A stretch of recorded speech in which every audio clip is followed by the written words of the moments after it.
Good morning again, Scott here, known as Cantaloupe to some online, and I'm bringing a video to you on a subject that's interesting to me. It might be of interest to you or someone you know, and I'm in a little bit of a space here where there's an echo, so forgive the echo if you can understand my words. There is an opportunity, I believe, for people to better understand something. I'm going to describe it in this video, and that is the modern culture of growing into adulthood from adolescence and before, when people are born, throughout their formative years. And there is kind of a metaphor, I think, that is apt. It's descriptive and on point. And I want to describe what I'm looking at as the idea where people are now born onto a conveyor belt. This is the metaphor. They're born onto a conveyor belt where there's a protective cage around it, and they are methodically transported throughout their childhood, throughout their adolescence, and deposited into a pack of hungry wolves when they reach adulthood. So unfortunately, this really does turn out to be the case. There's wolves waiting at the exit because they know it's the exit. They know that at that point it is legal. It is legal for them to prey on people in this part of the world anyway, where there are, laws about who can be engaged in such certain activities, who can be contractually obligated to do things. So you find that the people on the metaphorical conveyor belt are not made aware of this, or at least I wasn't. I'll speak for myself. People are not told about what's right around the corner, and they're left in blissful ignorance, sometimes prepared, sometimes not prepared, but in any case, you get dumped unceremoniously into a pack of really nasty people who are just there waiting for that clock to tick down to the time when it's legally allowed for them to prey upon you, when it becomes ambiguous as to whether there was a crime or not. There are no more special protections. There are no more, circumstances to keep them from doing that, so they just sit there and wait.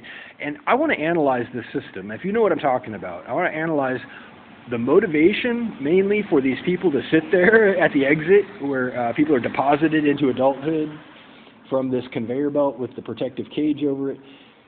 Their reason is that they are all forced to pay bills, ultimately. I'll just cut to the chase. They all have bills to pay. They have engaged in a lifestyle where they've had to make moral sacrifices just to get by. In their defense, it doesn't make it right, it doesn't excuse it, but it's a clue as to the solution. It's a clue as to if someone ever wanted to make the system better, they would have to first understand the forces at work here. So the main force is economic. Every one of us in this country, and I've talked about this ad nauseum in my videos, are forced to pay bills unless you are independently wealthy, retired, underage, or disabled. Every single other person is required to labor at gunpoint in this country. So you end up not just with a lot of angry people, a lot of people who are forced to do unscrupulous things to get by, but a culture of anger, hostility, and insensitivity to the needs of others, where people are at odds with each other because we're forced to be at odds with each other. We have to compete for that job position. We have to compete for that piece of real estate. We have to compete for everything in this country. It's forced upon us. But as I've mentioned in other videos, this is not the only possible way to do it. This is not the only model of economics. Enter a bigger discussion about communism versus capitalism and the other options that our country has historically fought with military force. If you look at the vast majority of our conflicts, they have been about communism versus capitalism. And if you don't think they are, you need to look closer, because that's what it is.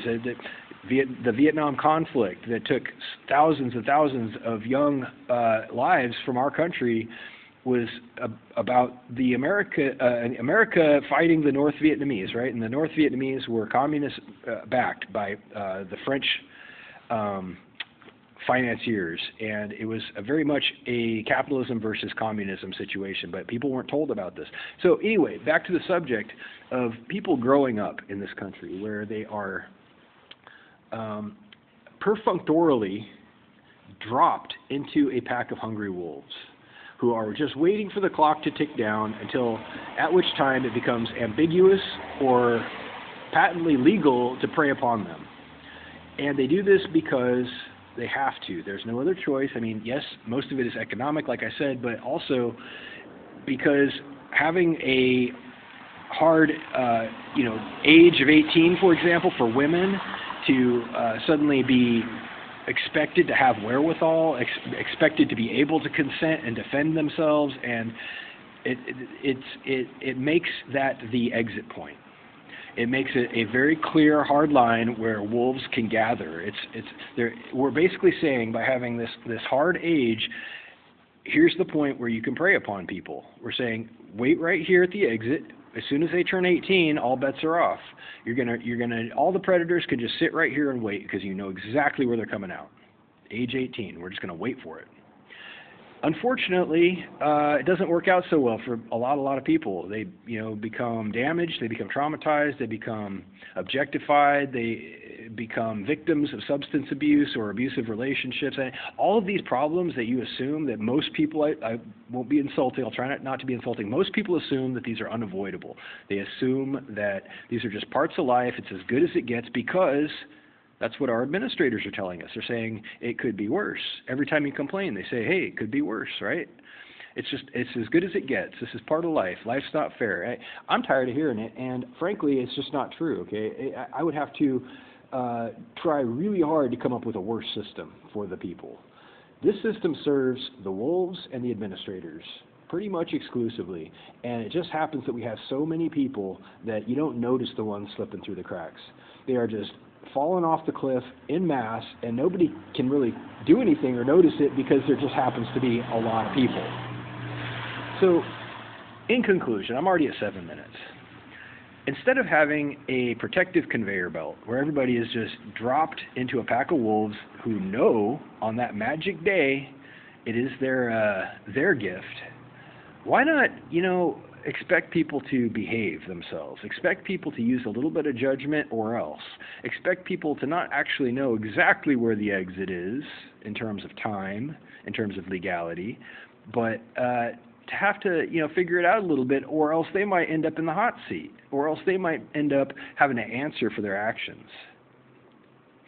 Stop giving the wolves a license to prey on young people. It's that simple. Reach out if you like with questions or comments to whitehotrobot@gmail.com. Thank you.